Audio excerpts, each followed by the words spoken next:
We have invited many members to be present in our conference. They are the CPPCC member, the Social Science Department Director, the Honorary Dean of Guanghua School of Management, Mr. Li Yining, the CPPCC member, the Vice Director of Economic Commission, the Central Rural Work Leading Group Vice Director, and the Vice Director of Leading Group for Financial and Economic Affairs, Mr. Chen Xiwen. CPPCC member, the Vice Governor of PBOC, and the Vice Director of Leading Group for Financial and Economic Affairs, Mr. Yi Gang. And we also have Mr. Chang Zhenming, the Chairman Board of the CITIC Group. We also have the CPPCC member, the Board Chairman of Evergrande, Mr. Xu Jiayin. This press conference will last about an hour, so please name yourself before asking the questions. Now the floor is yours. 请这边这西边这个第二排的第一位，这位男士。谢谢主持人，李宁委员您好，我是人民日报、人民网、人民日报客户端的记者。我的问题是，供给侧改革呢是今天发布会的主题，也是社会公众关注的热点话题。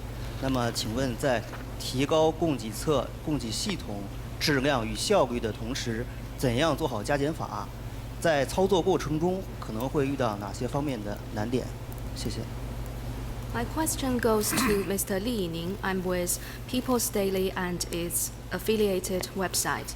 We know that the supply-side structural reform that has been laid out by the Central Committee has raised great interest from the public.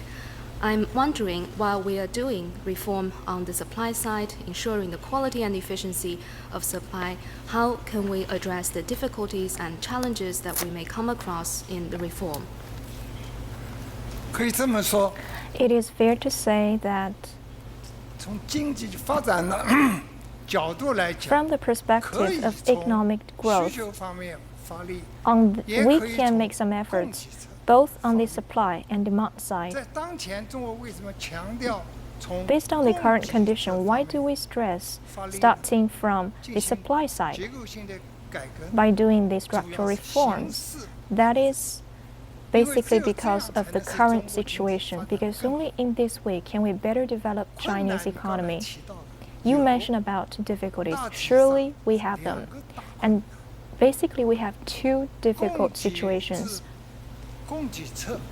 On the supply side, we mainly develop through the structural reform. The difficulties lie in the following. First, we need restructuring. We may have to close some of the factories and companies. This will surely lead to some problems, for example, the layoff issues. That's why the central government needs to have some measures. It's better for us to support the employees rather than support those delinquent companies.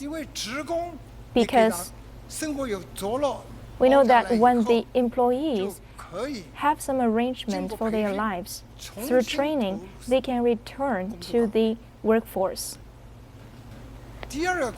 And the second difficulty lies in how to fill in the gaps. And filling the gaps requires innovation. And we must have some structural adjustment in order to fill in the gaps. So the difficulties exist, but we are confident about conquering them. 谢谢。 Thank you. 这个咱们中间的啊，中间咱们第一排这个第4位这位女士。谢谢主持人。香港中评社中评网记者提问，我的这个问题是给易纲委员的。易纲委员您好，我们知道这个存款利率上限放开以后呢，这个利率市场化改革就进入了一个新的阶段。那我想问的是，下一步就是会如何来健全就是中央银行的这个利率调整和传导机制？谢谢。With China News Review News and its website, my question goes to Vice Governor Yi Gang of the People's Bank of China. The upper limit of the floating band on deposit rates has been removed. That has very much marked the beginning of a new stage of market-based reform of interest rates. For the next step, how will the central bank improve the adjustment and transmission mechanisms of interest rates? 好，谢谢这位记者朋友的问题。当前这个利率市场化的这个重点呢， the marketization of the deposit interest rates focuses on improving the transmission mechanism of our interest rates as well as the PBOC's efficiency in adjusting the interest rate in the market. I want to talk about the following. Firstly, we need to improve the PBOC's interest rate system in policy sense. In this way, we can have better guidance. Currently, the PBOC use the public market operation as well as the deposit and loaning interest rate to guide the development of the interest rates. In this way, we can explore ways of establishing a corridor of interest rates. You may ask, what is the corridor? To put it simply, the PBOC provides some deposits and loans by providing convenience to the commercial banks. With the discrepancy of the rates, we can guide the interest rates. But now, in China, we cannot solely rely on such an interest rate corridor because now China's mechanism requires us to also consider the targets of the price and volume. So now the interest rate also needs to consider the targets set about the volume of interest rates rather than solely the price. Now we are still exploring the settlement for this issue, so we are still in the initial stage. In recent years, with the development of the market, as we all know, as a pricing mechanism, the interest rate is having increasing importance, and the PBOC wants to balance the expectancy of the interest rates in the market. All the players in the market have witnessed the good results of such efforts. And secondly, I want to say, we need to gradually have some transmission mechanism, especially from the short-term interest rate to the long-term interest rate. This requires some pricing ability. We know that the PBOC has some refinancing rate, the mid-term borrowing rate. With those, we can guide the long-term rate arrangement, so we can reflect the fundamentals of our economy and our monetary policy, in the end supporting the real economy.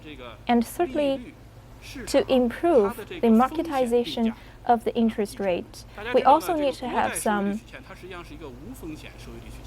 pricing mechanism. We know that the treasury bond has very limited risks, but based on that, we have some other bonds. So we need to make more efforts in terms of the risky pricing for different sorts of bonds. And finally, I want to emphasize that in the new stage of interest rate reform, we need to have some evaluation mechanism to have some incentives and disincentives of the pricing mechanism. If we succeed, we need to pay special attention to the adjustment in both price and volume. Thank you. 谢谢。请东区的第一排的那位穿绿衣的那个运上衣的记者。谢谢主持人。我是人民政协报和人民政协网的记者。我想请问许家印委员一个问题：在3月4日民建和工商联的联组会上，习近平总书记强调，广大民营企业要积极投身光彩事业和公益慈善，自觉履行社会责任。请问在您看来，民营企业在参与精准扶贫、精准脱贫方面能够发挥什么样的作用？谢谢。With CPPCC News, my question is for Mr. Xu Jiaying. General Secretary Xi Jinping attended in recent days CPPCC's joint panel discussions in which he said private companies should actively participate in poverty reduction programs and charity programs and become responsible corporate citizens. What contribution can private companies make to poverty reduction efforts? 这个中国改革开放以来 China's reform and opening up has undergone 3 decades. Since then, many private companies 从无到有，从小到 have 大， also witnessed their own growth from zero. They have become stronger and 这一切 stronger, 呢都得益于党的政策， all of which are 全 attributed 社会的 to 支 the 持， support of the central government 这个 and 饮水 CPC 思源， as well as the whole society. 回报社会， So we need to 这是每个民营企业的 return something to the society. This is the consensus of everyone from the private sector. That's why they want to alleviate poverty and throw themselves into the cause of charity. This also reflects the morality of the Chinese nation. By 2020, we aim to realize a well-off 现在 society 呢还 in an 有 all-round way. 7000万的贫困人 Now, we still have 70 million people living 我们 below 要 the 实 poverty 现 line. 全部的脱贫， To realize the 这个任务还是 total 很艰巨的。 eradication of the poverty, we still have a long way to go. 我们所有的民营企业 All private 都会和 companies 全国人民一道， will work together with people in China 这个 to be dedicated into poverty alleviation cause. 从具体的方法上讲的话呢， To give you the 我认为 details, I think 现在的扶贫 now the poverty 那么不 alleviation 是过去的捐款捐物， is not just donating things or money like in the 采 past. 取 We also need to 这 adopt 个输血和造血的 some 这 other 么 measures 一个联合的办法。这个再具体点讲， To give you more detailed 那么 information, 有以下几 we 个 need 方面呢， not 我 just 认 the 为 transmission of 这 blood, 个 but 是 also 有 creating 采取 blood. 的措施。第一点 And 在 those 精准 are 扶贫 the 方面 following measures. First, in 我们 terms 要 of targeted 按照 measures 党 of 中央 poverty 国务院的 alleviation, according 精 to 准 the 脱贫 leadership 精准扶贫 of the CPC and the State Council, 这个要求， we need to commit ourselves 我 into 们 the 在 targeted 精准扶贫 measures 上 of poverty 要 alleviation. 精准到户，精准到人。 We need to focus on 第 individual 二的话呢 household 这个我们在产 and 业扶贫 individuals 方 who 面 are living in poverty. 这个 And 我们民营 second, 企业 in industries, 要投入资金， the private enterprises need 投 to 入技术， allocate money and transfer technologies, 人才， as well as 帮助这个 deploy personnel 贫困 to 老 help 百姓 the poor 在这 population 个产业扶贫方面因地制宜的做一些产业脱贫的 in efforts 这个 regarding 工作，让这个老百 poverty 姓能够真正地 alleviation depending on 实现 industrial development so that they 第三 can 个方 get 面呢， out 我 of 们在 poverty 教育 for 扶贫 real. 方面 And，third, in educational poverty alleviation, 我们广大的民营企业 the 能够 private 为贫困 enterprises 地区多这个捐赠一些 should 小学呀、幼儿园呐、 invest more 中学呀 in kindergartens, primary 这个 schools, 以及 and middle schools in the poverty-stricken 职业技术 areas, 学校 as 职业 well 技术 as 学院 vocational 来满 schools, 足这个 so 贫 as 困地 to 区的 satisfy the educational demand of the poor areas. In this way, we can eradicate poverty at the root. 第4个方面呢，我们民营企业 Fourth, 要为贫困地区的老百姓 the private enterprises 多捐建一些 should 带产业的新农村， help construct 让那些 the 住在 new rural areas with its 深山老 own 林里面的 with its own industries 电 and businesses for those who do not 水也不足 have access to 住的是 water, electricity, 不打 or 不至于 roads, and who are 让他 actually 搬下来 living 搬到 in 带 very 产业的新农村里， very bad houses, so they can move into 同时呢 new rural areas and new villages. 也为我们 At the same 这 time, 个生态扶贫，比如 we 推 should 动 also 环境 focus on ecological poverty 修复生 alleviation. 态呀。 For example, ecological restoration and return farmlands 最 to 后一点的 to 话呢， forests 就是关于就业 and grassland. And the last one is 这是 poverty 广大民营 alleviation 企业的 through employment. This is also in line 我们 with 广 our 大民营 own 企业，我们 advantages. 希望能够为贫困的老百 The 姓 private 提供 enterprises 更多的 is 就 willing 业的岗 to 位， provide more job opportunities 来实现 for those who are living in 一 poverty, 人就业。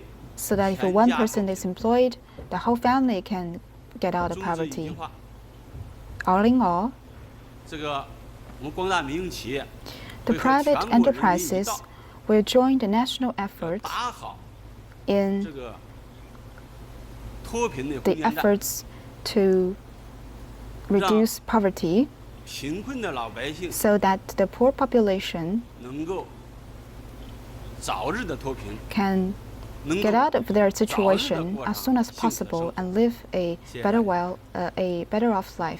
Thank 谢 you. 谢啊。我们请这个中间第2排的那个第3位女士。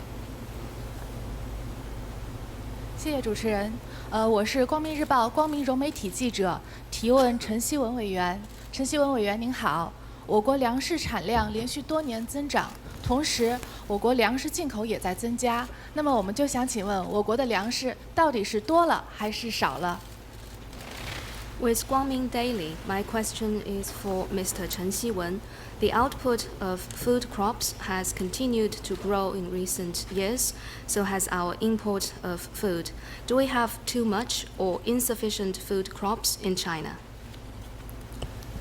这个现在我们国家的粮食啊， Right 就像你 now, 刚才说的， the 多 grain 了和 production 少 in 了 China 这2种现象同时存在。 has a 你说 coexistence 从 of 多的角度 sufficient 讲，那么 and 我们过去 insufficiency. 连续12年粮食 In 增 the 长 past 12 years, 从 we have 2003年的粮食 consecutive 总产 harvest 有 years, 8614亿斤， and in the past 那么 it's 增加到去 only 年的2015年粮食总产量800达到了 billion tons, but last year 12429 it 亿 was 也 1.2 就是说年度的 billion, 产量在 1.2 trillion 12年 tons, 时间中啊，提高了 which means that 3815 the 亿斤， annual 这当然就是多了。 growth, the growth 但 is 是呢， around 这个去年的 310 billion 12429 tons. 亿 But 斤 in last year's 和国 figure, 内的粮食需求来看呢， last 它 year's 还不能 figure 满足。 is 目 still 前我们各个方面测算 insufficient 下来的 compared to 去年 the 的粮 domestic 食总需 demand. 求 The 大 last 概 year, the 在 total demand 12800 is 亿 around 斤以上。 one 所以说呢， more than 总量上 1.2. It's 我 about 们虽然连续12 1.28 年增产，但是 trillion 还有大 tons. 约 So 400亿 although 斤的 with a 不能 12 consecutive year of 将 growth, 近 we are 2000 still 万吨吧。 having 这还需要进口 undersupply problem. So we still need to rely, 这就是 part of them 少 rely on 但是粮 import. 食呢，大家都知道，它是一个组 But when it 概 comes to grains, 我们的 it's 统计口 a 径中的粮食 complex 有5个大的 concept. 品 It 类 has 5一 big 个是小麦， categories: 一个是稻谷， wheat 一个是玉米， and 一个 rice, 是大豆， corn, 还有一个是 soybeans, 薯类， and 红薯啊、白薯啊、马铃薯。 potatoes. 这5个品种呢， These 它有 5各自有多 categories 有少有不 has 一样。 their own 目前 different 总的来看呢 situations. 小麦我们大体 Wheat 供需平衡， is now 稻谷 having a 呢 balanced 供给 supply, 满足了需求之 and 后， rice 略有一点点结余。 is 那么大豆 running 大 a 家知 little 道缺口就非常大。balance, but soybean is severely undersupplied. And last year was the total production is around 23 billion tons, which is far below the demand. So we import around 160 billion, which is 7 times that of domestic production. And corn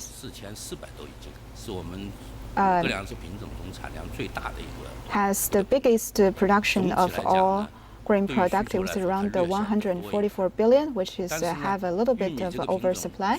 But corn still register a 88 billion tons of import. So it's a little bit oversupply, but we still import from foreign countries. Obviously, it has a big oversupply problem. So it's really hard to judge whether we are having insufficient or sufficient supply. So in some category, there's oversupply. In some category, there's an undersupply. The total production is growing. However, the mix and structure in grain supply is changing. As you can see, soybean is undersupply and corn is oversupply. So it's not a problem of the total production, but you need to look at the specific categories. The second issue, corn has an oversupply issue. We are already self-sufficient. Why do we have to import? This shows one of the dilemma is that our price is not competitive enough compared to that of the international ones, because we are more expensive, but we still need to import. So according to the #1 document this year, it points out that grain production also needs structural reforms at the supply side. So this kind of structural reform in agriculture has the following 3 aspects. First, to seek a balance of the total demand and supply. We now still have gaps.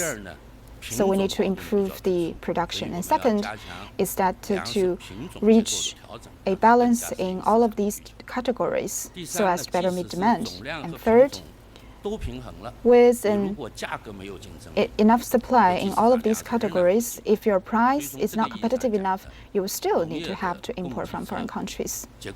So these above factors are something that we need to focus on in structural reform of the supply side in agriculture. We need better categories, we need better technologies for farming to lower the cost and improve efficiency. Also, we need innovation. On the current household model, we need to provide better services and to facilitate the logistics in order to lower the cost and improve efficiency. And last but not least, we also need structural and institutional reforms. As is known to all, some of the key commodity price has their subsidy mechanism and is undergoing reforms. Yesterday, in a government work report by the Premier, he also mentioned that we should adjust the land of growing corns and also to reform the pricing mechanism of the corn. The market should play the key role and probably separate the subsidy from the market. So it's a market pricing mechanism. Market is a determining factor so that the price can become more competitive. But because we have such a big rural population, so for individual household, probably they are not competitive enough. Therefore, the government needs to subsidize the household and the farmers in other ways. I believe that after the 2 sessions, the reform towards corn pricing mechanism will take place very soon. 那个中区第二排那位女士。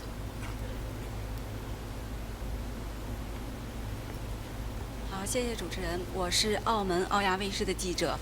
我的问题是提给常正明委员。常委员您好，就是我们注意到国有企业在产能过剩行业里边是比较集中的。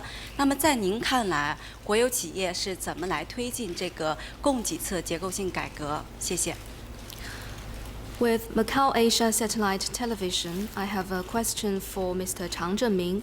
Industries that have to cut overcapacity also often see a bigger number of state-owned enterprises. As we are now advancing the supply-side structural reform, what should SOEs do? Thank you for your question. Supply-side structural problems do exist, especially in SOEs. For example, in steel, construction materials, and energy. We witness an imbalance between supply and demand and overcapacity problem.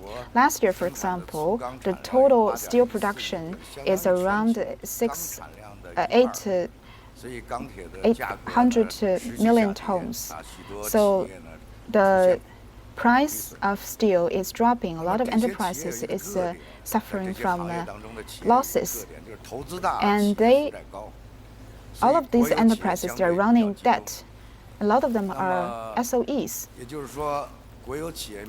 So SOEs is facing the decapacity and lowering the cost and deleverage issues. But how to lower the cost for these enterprises? How to get rid of this kind of excess capacity? As an executive of enterprise, I think that we need to change the business model for enterprises. As is known to all, the business model is formed through long-term development for an enterprise. In the past, we focus more on mass production, improving productivity and volume, because it can reduce production cost per unit and improve competitiveness. However, now we need to phase out the excess capacity. Therefore, we need innovation, improve production quality, add more value to the products, and we need to have more flexible production methods to cater to the demands of different clients and the market. With the development of big data and the internet technology, it helps us to complete this kind of transformation. But I think the transition of commercial model will have direct link with the institutional design of the SOEs. Now, Mr. Chen Xiwen also mentioned about this point. We started from the supply side. By the contract system of the household in 1978, we were able to increase the production, especially in agricultural sector, in a great deal. Today, we are reforming the supply side. We need to do more work in reducing the overcapacity. So I think we must rely on the reforms to realize transformation. Thank you. 好，咱们请这个第一排的这位男士。谢谢主持人，我是中央电视台央视网和央视新闻客户端的记者。我想请问易纲委员，那去年呢，在我国的外汇市场呢有2个下降，引发了全球的一个高度的关注。一个呢就是8月11号汇改之后，我国的人民币呢1个月内贬值了近5%，创下了近20年来最大的一个单月跌幅。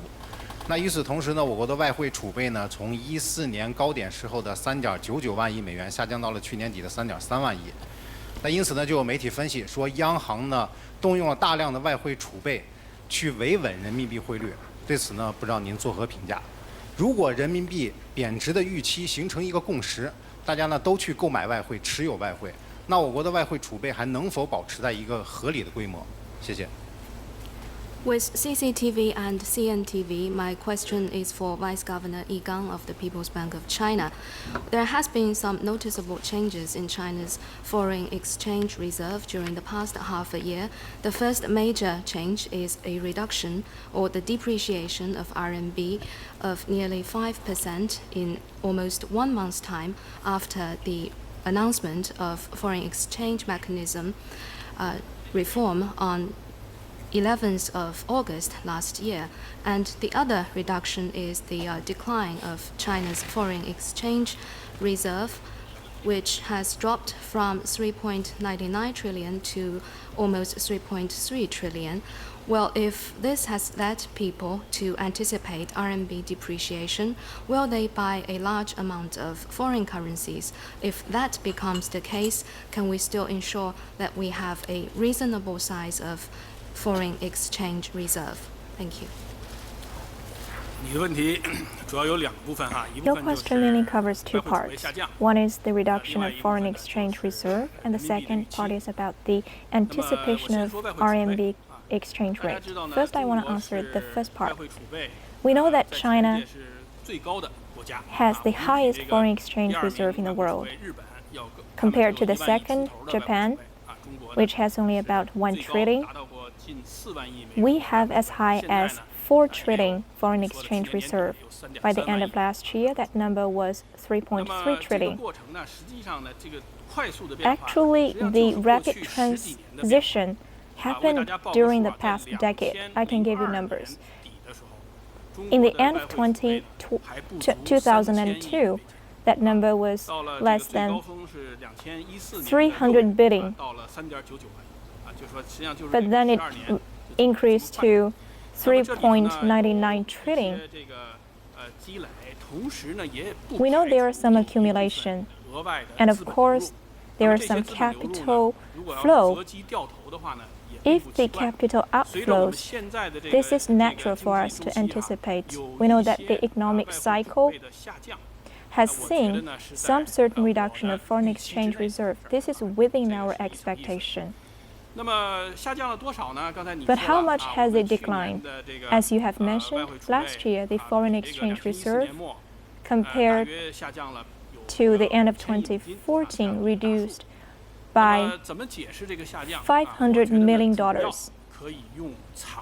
I think we can use the certain measures. For example, the PBOC may have some official foreign exchange reserve. By purchasing the foreign currencies from the market, now the families and companies in the market may have certain amounts of foreign reserves. So this is what I mean by giving these reserves to the people. I can give you some figures. In the past 1 or 2 years, China's families and companies have been upgrading their balance sheet.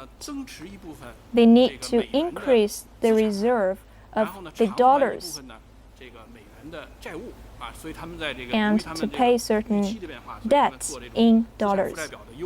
So they are upgrading their balance sheet. For example, last year, the companies and families in China have the deposits in the inbound banks increasing by about $100 million. So people are willing to increase their holding of the US dollars. What about the financial institutions in China? According to the market demand, they are also increasing the foreign exchange reserve, which was about $100 million last year. And our companies have paid certain foreign debts.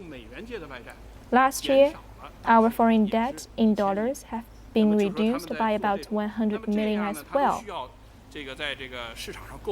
So when people want to purchase those foreign reserves in the market, we can see the decreasing of the official foreign exchange reserve and the increasing held by the people. And secondly, the cross-boundary payment of the foreign reserves was about $240 billion.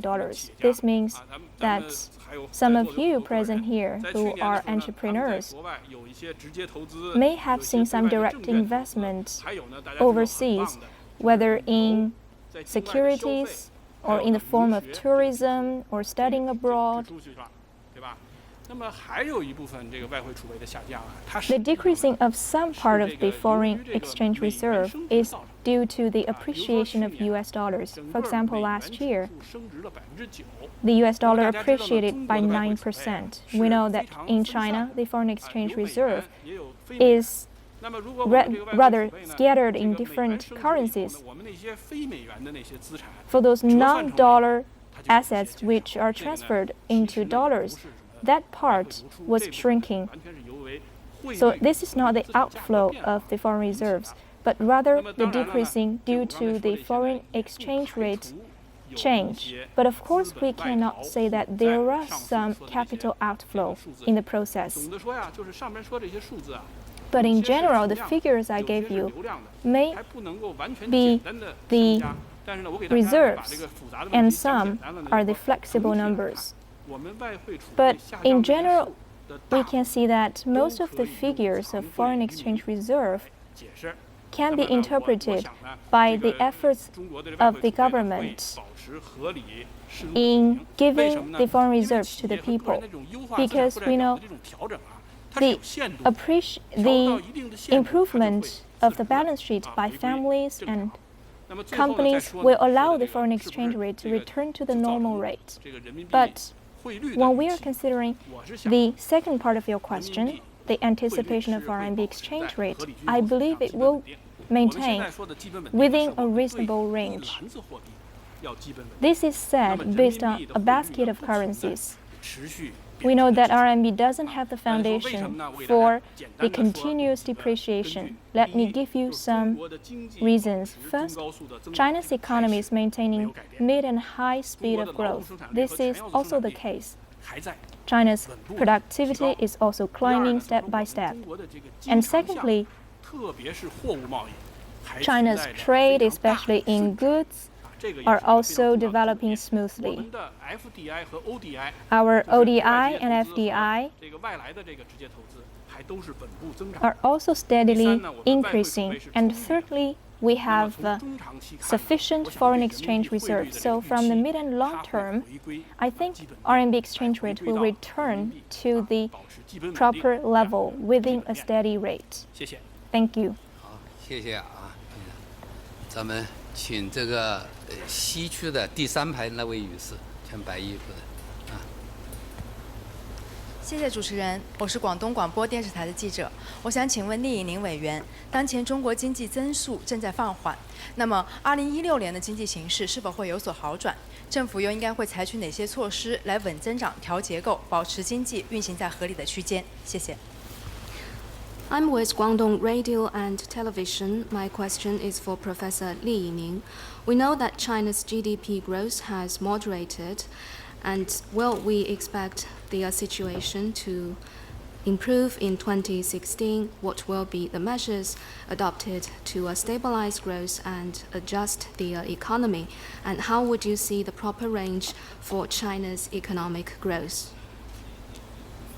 As to this question, I will share with you some of my opinions. China's economy is now turning from the industrialization to post-industrialization. Our GDP has half of it depending on the third industry. So, from this perspective, the downturn of our economic growth is the same thing around the globe. But when we want to transform to the post-industrialization period, the production growth is secondary. The primary thing is structural reform. And in this process, we will surely have some overcapacity whether it's industries or companies, they need to be restructured. But the general trend in 2016 is steady progress and a bright prospect. I want to highlight here 2 points. First, macro control policy remains unchanged. Why? Because we are still carrying out the proactive fiscal policy and prudent monetary policy. But our priorities were a little bit different from the past, which used to have very big changes. But now we are turning to the targeted and directed fine-tuning and pre-tuning. We also need to notice that in our economy, investment and consumption have not been reduced in a great deal. We have many projects to be invested. Yesterday, during Premier Li's report, we can see that. For example, the high-speed railways, the transportation infrastructure, the port construction, the water conservancy stations, the internet, and so on. That's why we say that we need to have a clear picture of China's problems. Just now, there is a very good point by Xu Jiaying, that is, the private sector needs to be vitalized and dynamic. Without the private sector, our economy cannot be sustained. Can the SOE to have a dominant role in the future? As always, we need the private sector to step up. I suggest that all of you should go to Zhongguancun in Beijing. There was an innovation atmosphere there. There are some coffee shops for meetings and greetings. You will see that more young people were gathering there, for example, college graduates and PhD students and private company owners. They are discussing entrepreneurship and innovation. They are the future of China, and you can just feel that the time of innovation is coming upon us. It's the same story in the United States. 30 years ago, people like Bill Gates started their own business near coffee shops and at coffee shop near their universities. So it's quite a similar situation. So we can have full confidence of our economy. Last year when I visited Hebei, a lot of entrepreneurs, they asked me to say something, and I said there are 4 things that I want to say. First, products need to be individualized. Only in this way can it be sold better. If you come back home and you open your closet, you will see that most of your clothes are newly purchased. Because the old clothes might be outdated and the texture might not be good enough. Therefore, you have to tailor-made this kind of new product for your customers in order to boost demand and consumption. Second, we need more personalized service sector. Service sector is booming, but if you have a poker face towards your customers, nobody will want to buy things or receive services from you. Therefore, we have to have a more personalized service. And third, to promote your brand overseas. The China-made brand is not well-renowned enough. It's not famous enough in foreign countries. Fourth, keep your customers domestic. If the customer can find great products and services in our own country, they would stay and buy stuff and buy goods inside our country rather than going abroad. And in this way, we can have more job opportunities and more tax revenue. So all of the above are evidence that our economy will be very promising in 2016. 第一排的，这中间这位红颜色的记者，穿红衣服的，谢谢主持人，我是新华社记者。我的问题是给常正明委员。常委员您好，您刚才提到要推进国有企业的供给侧改革，必须要通过推进国有企业体制机制改革来实现。我的问题是，2015年我国的国有企业体制机制改革取得了哪些进展？在您看来，我们要实现预期的目标，还有哪些难点和攻坚点要突破？谢谢。With Xinhua News Agency, my question is for Mr. Chang Zhenming. You mentioned that in the process of supply-side structural reform, there is also going to be reform on the state-owned enterprises. Therefore, what progress has been made in SOE reform during 2015? Do you think the reform can meet its objectives? What will be the difficulties and challenges? 谢谢您的问题。Thank you for the question. 刚才李老师也讲了这个民营 Professor Lee mentioned the encouragement to the private enterprises, and I will talk about SOEs, state-owned enterprises. In the past year, SOE reforms is progressing steadily. First, the top structure design, and second is the real practice. In structural design, last August, the State Council issued the opinions on deepening reforms for SOEs, and then 11 more documents were all about this issue, and 进行了一些国有企业改革的试点， pilots 这些都是took place 在 on SOE reforms. This is about the top structural design. These opinions and documents clarifies the direction and principle for SOE reforms. In real practice, 我也看到很多在网上和这个很 I 多 read 评 online 论呢。 there are a lot of comments 这个国有企业改革呢 about SOE reforms, saying that there are less action than words. What really have you done? 作为一个国有，应该说就国有企业的这个改革的，应该说可以说执行者吧。 As a real practitioner for reform of SOEs, I believe that SOE reform cannot happen overnight. It needs time.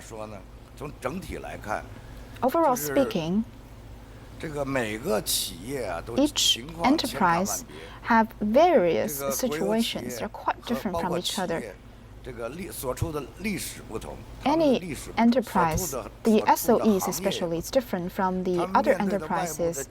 They have their history baggage, they have different competitive environment. For example, the central enterprise is different than local enterprises. They have their own business models. So SOE reform has to take baby step, and they have to have tailor-made strategies. The Central Committee and State Council will lay out basic principles and direction. Each enterprise needs to make their own plans and strategies accordingly and identify their future business model on their own. For example, in clarifying the functions, some enterprises are commercial, some functions are pro bono, some are commercial. So the relevant authorities and SOEs across the country all made their own reform plans accordingly. In fact, last year, 大家也注意到啊，国企的这个改制和重组的步伐 The reshuffle and reform of SOE is speeding up. For example, the South Railway and North Railway and the 5 metals and metallic group. About 12 central enterprises are undergoing reshuffle. So we are going step by step according to the schedule. 在这个每一司一策当中呢，这个每个企业呢都根据自己 Therefore, each enterprise is making their own reform plans according to their own reality and conditions and challenges. 这个通过国企改革的目的呢，国企改革的目的 But through this reform, we are aiming at improving productivity, competitiveness, so that the state-owned asset can add value, so that the staff can be more motivated, they can be more innovative.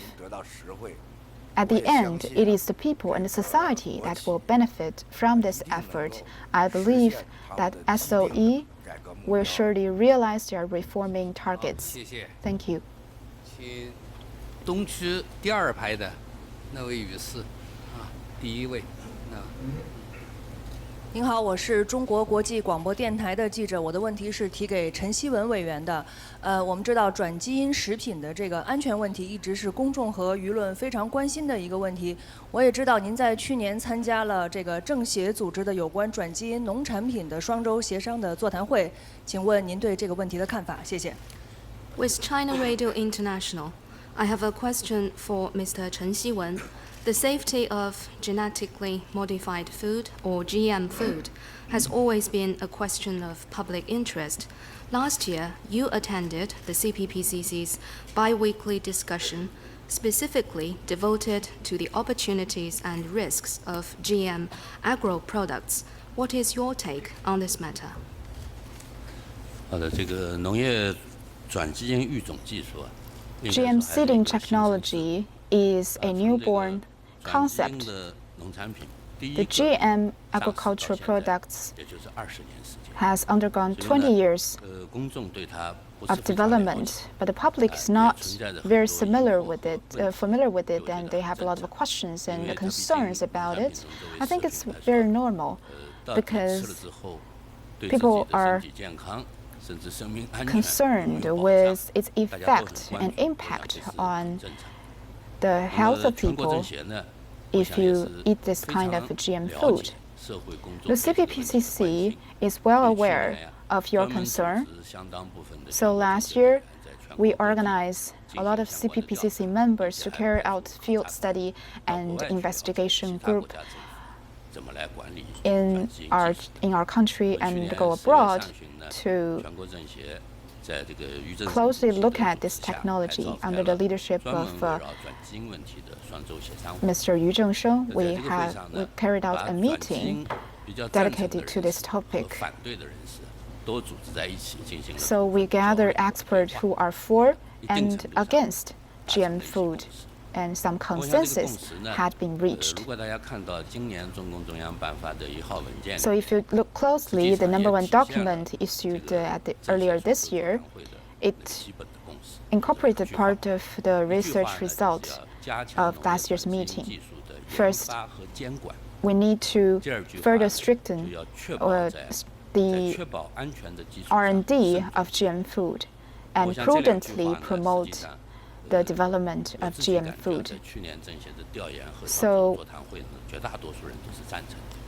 most of the people who attended at the GM food meeting last year agree with these two consensus. We will continue to encourage the demand and provide favorable conditions for development of GM food.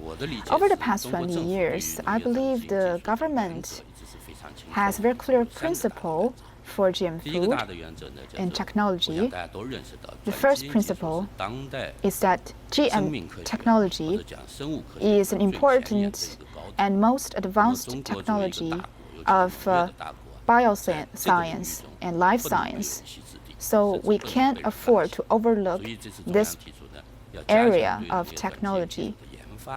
Therefore, we have to strengthen our effort in this regard. And second, genetically modified technology is a new thing, and we still need scientific evaluation and supervision about its safety. So the second principle is very clear.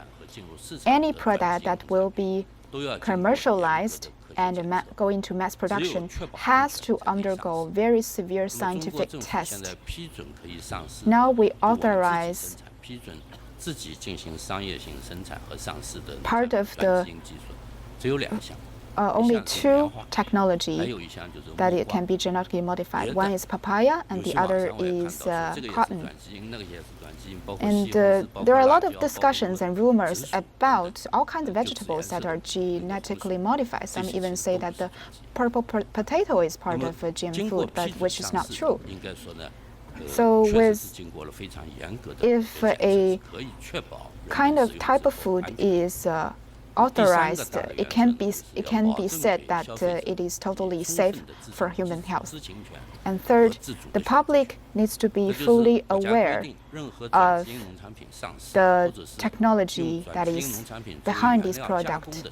If something is processed with GM technology, it has to have a very clear mark saying that it is a genetically modified food, so that the consumers can be fully aware what they are buying. It totally depends on you if you want to buy or not.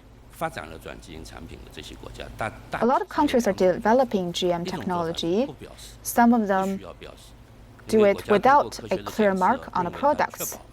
If something is guaranteed to be safe after scientific test, it would not be marked. A clear example is the United States. Their GM food is not marked on the label. In some countries, most of the countries, I should say, for example, European countries and Japan, they would have a clear mark on the label. And for other countries, it will be marked if the content reached a certain proportion. If the GM content reached a certain proportion, it will be marked. But for China, we belong to the second group. So, as I said, we will strengthen the supervision of GM research and development. I think supervision is very important. In some regions, we witness some unauthorized GM seed that are put into the market and even into farmlands. The governments need to strengthen their supervision, especially toward this kind of phenomenon. The seeding company and some retailers, they have to be under very strict supervision so as to prevent such malpractice from happening. If there's a situation like this kind of seed would have to be eliminated, and the person held accountable has to be punished. So this is a very political issue. We also need a place in the scientific and technology arena because it involves the safety and livelihood of billions of people. We need to shoulder the responsibility and strengthen the supervision. In this way, by ensuring the safety, we will promote GMO. Thank you. 中区第4排，中间的那位女士，穿红西装的。感谢主持人，我是中国网的记者。这个问题我想提问给许家印委员。作为民营企业家，您如何看待中国当前的经济形势？您认为民营企业应该如何作为？谢谢。 With China.com.cn, this is question for Mr. Xu Jiaying. As a business leader representing private companies, how do you see the current economic situation in China? What difference can be made by private companies? 这个目前呢，我们国家的经济发展 China's economic growth 新常态。 is entering the new normals. 遇到了很多的困难。 Although we have been confronted with many difficulties, China's fundamentals of economy remains positive, and we also have some advantages of development. In particular, under the leadership of the CPC and the central government, the entire nation worked together towards the same goals. I am confident that China's economy will perform better in the future. In 2016, it marks the beginning year of the 13th five-year plan, as Premier Li said in his work report. He mentioned the 6.9% of GDP growth, but I believe that in 2016 that number will be over 7%. So I am quite confident about China's economy this year. Days ago, President Xi Jinping has delivered some speech in the CPPCC group discussion, during which all private company owners were encouraged. He boosted our confidence. I believe that in China's economic growth, the private companies will surely make a bigger difference. Thank you. Due to time limit, we have the last question. 第四排，第二个。先请这位女士先说。谢谢主持人。我是经济日报、中国经济网和经济日报客户端的记者。我想请问一下厉宁委员，今年两会上供给侧改革是热点，刚才很多记者同行也都提问了这个问题。我的问题是在推进供给侧改革中，我们是如何适度地管好总需求，避免出现通货紧缩这一现象？谢谢。 With Economic Daily, my question goes to Professor Li Yining. We know that supply-side structural reform has been a main theme for this year's annual sessions of the MPC and CPPCC. As we are now advancing the structural reform on the supply side, what can we do to properly manage the aggregate demand in a way that deflation can be avoided? Actually,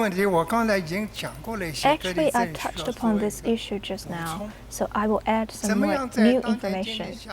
Under such economic circumstances, how can we extend our domestic demand?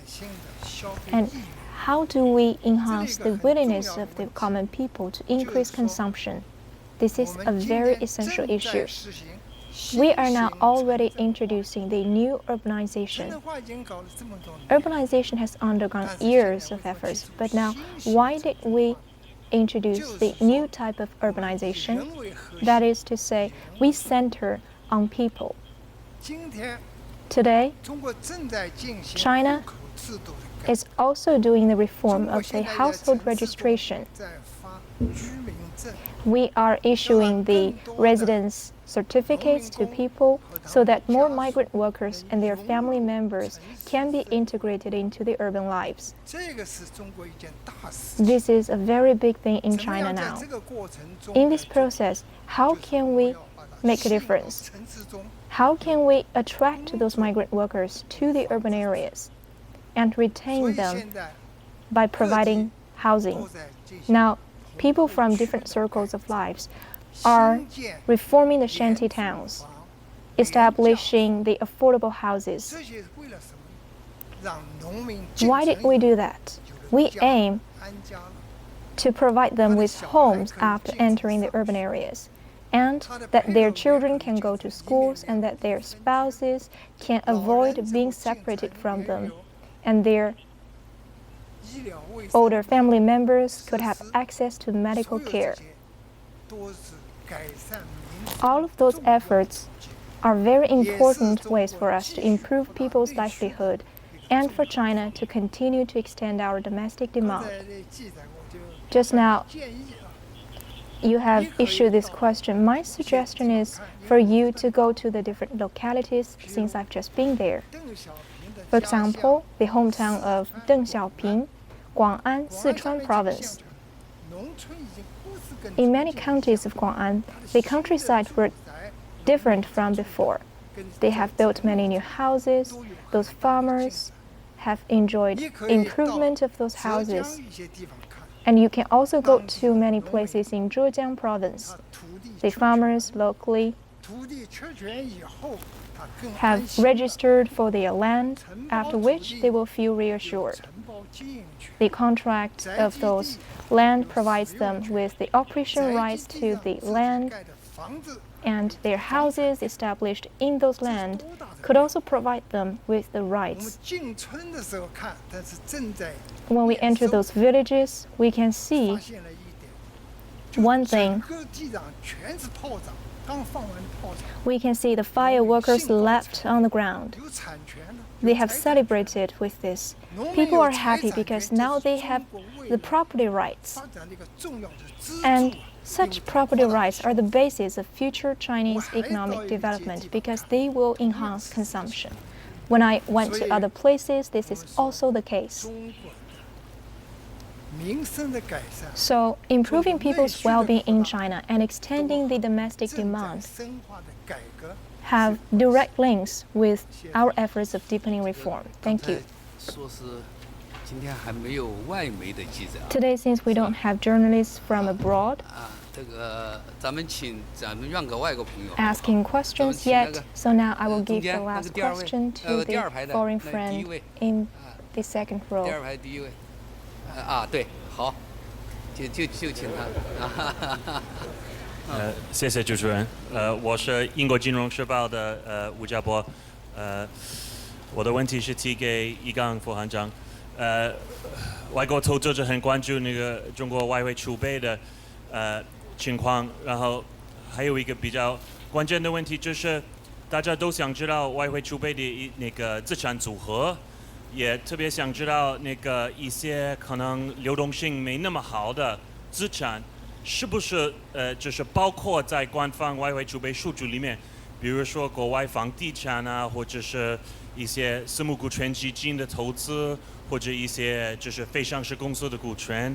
也想知道那个像那个亚洲基础设施投资银行的那个资本金和那个新开发银行资本金那个钱、那个股权是不是已经扣掉了？那个从官方数据里面是不是已经扣掉了？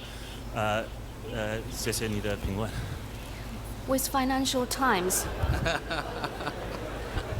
with Financial Times, my question goes to Vice Governor Yi Gang of the People's Bank of China. Nowadays, many foreign organizations are following China's foreign exchange reserve very closely. Can you tell us something about the mix of assets of China's foreign exchange reserve, and also for those assets whose liquidity is not very good, has they been included in the official data? For instance, the real estate assets overseas and the equity of companies which have not gone public, and also is the capital fund and the equity of the Asian Infrastructure Investment Bank AIIB excluded from the official data of China's foreign exchange reserve? Thank you. 谢谢这位外国朋友的问题。 Thank you for our foreign friend's question. 我们的这个外汇储备呢？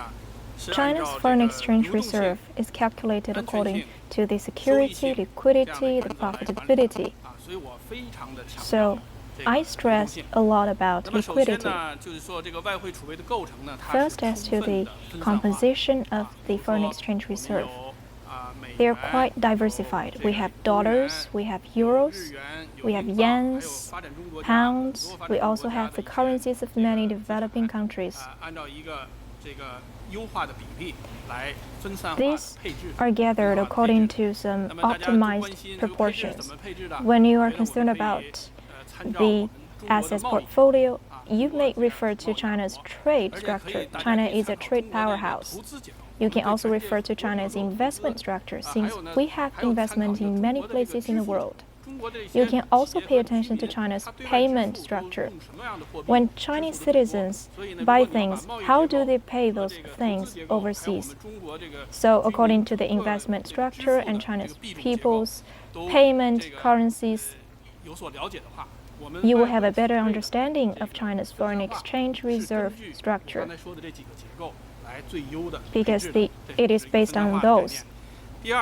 And secondly, your question is concerned about whether there are some assets which have limited liquidity.